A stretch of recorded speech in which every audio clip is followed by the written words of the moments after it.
My friend, we've done TV together, foreign policy mostly. Can we just jump right into, so Trump is, cut a deal, a tariff deal with the European Union, the EU, 15% both ways. Markets seem to like it for a while. Not sure about those things, but just get us your thoughts.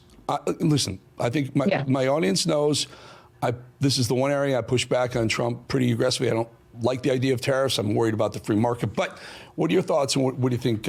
Is it a success like a lot of the MAGA folks think it is?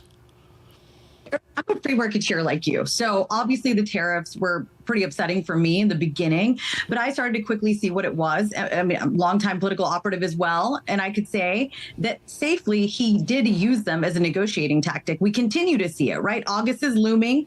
And in essence, he knows he's feeling the pressure until he returns to certain rates with certain countries. And so I'm keeping it pretty macro right there. But what I want to say about this EU deal, like you just said, 15% tariff on most European goods, it's tough. It's tough for exporters, but it's a win for American workers. And it's not perfect. I mean, no deal really ever is. The framework, we're still learning some more details here. So prices might tick up on us, but with the EU buying something like $750 billion in U.S. energy, or so they say they will, that is a deal that really boosts our economy. And what it does is also cuts our reliance on Russian gas. And I think that's a really smart move for stability. A great point. A great point. It is one of the things that we didn't see coming. When you get countries off the Russian juice, the gas and the oil, we're all better off. The whole world's better. I'd love to see China get off it too, but that's another case. So let's continue the foreign policy discussion here, Rena. Trump this week, in fact today, Trump said, I'm going to give Putin a little bit of time, but less time than I wanted to give him before. He's bringing the timeline closer, saying, if you don't cease fire, you're going to have sanctions, but also additional tariffs. I'm not sure that's a great idea either. I had a discussion with Bannon about it yesterday. Do you poke the bear literally? Do you poke the bear like that? I don't actually think that's poking the bear enough. In general, what that does is say that I'm coming for you, but I'm coming for you without teeth. And I think he has remained in this place for the past few months for a reason, because he wants to rack up the geopolitical wins slowly. Like he came out right at the beginning of his term saying, I'm going to get this done with Ukraine quickly. I'm going to get this done in Gaza quickly. Obviously, 6 months in, no dice so far. And with Ukraine, the critical minerals deal that he was able to broker is a very different point than what I think we're talking about here with Putin. How harsh can we be on Putin in a way that really forces his hand? I think that's an open-ended question, right? But I want to go back to this EU deal because I think it is probably the biggest win that I have seen so far in his short presidency.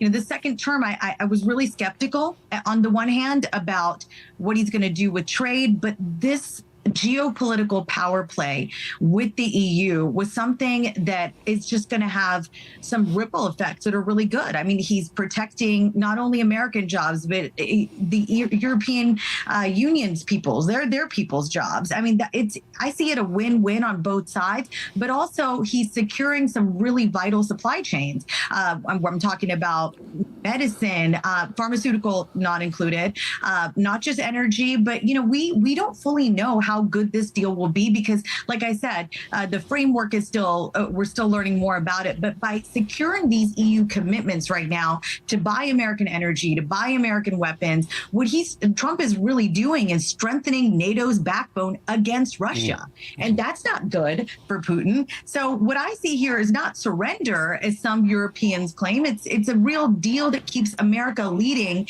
and Europe secure. Great point. Great point. I think the biggest win, one of the biggest wins he's had is he retained the AI intellectual property in the United States. In other words, he did a lot of moves that kept AI onshore, that kept NVIDIA onshore, kept a lot of folks producing chips here and having China and the world begging us for the chips rather than us going, kneeling at the altar of China and Taiwan if it ends up being China and Taiwan together. Begs the question, what does Trump do if China decides to go and take Taiwan back? The thing about China is that it's all very complicated, right? Because it's not like he can go in as a deal maker who's playing hardball, because they're trying to play hardball back in a way that makes the Americans look weak.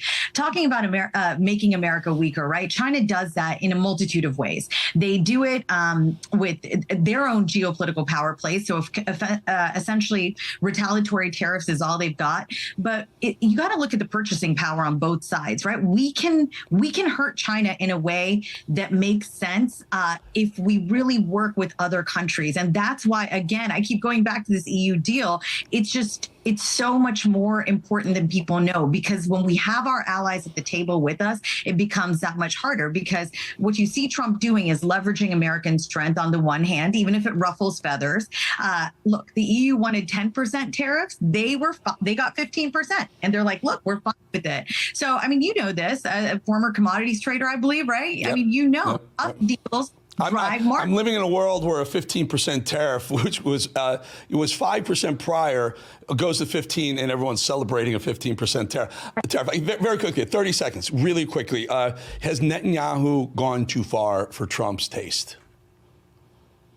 Without a doubt, the answer is yes. He being President Trump doesn't quite know what to do about it, because he and Bibi have had such a cozy relationship for a long time. He trusted that, fine, Bibi's going to treat Biden badly, but he wouldn't treat Trump badly. And at this point, what we're seeing is just Bibi sort of not making a fool of him in any way. Don't get me wrong. I think Bibi's just holding steady to see what Trump will do next. And Trump is sort of like, man, why you got to force me like that? We're actual friends. Why can't we get something done? So it's frustrating for everybody on every front, particularly with starvation being front and center. I mean, I believe war, no innocent children should be. It's rough, and coming from a place where we always support Israel at all costs and all times, it's getting a little bit difficult to make that case right now when you see starving babies. It is. I know we're pro-Israel. We want to move on that. But Rena Shah, really good to have you on. We'll get you back again soon.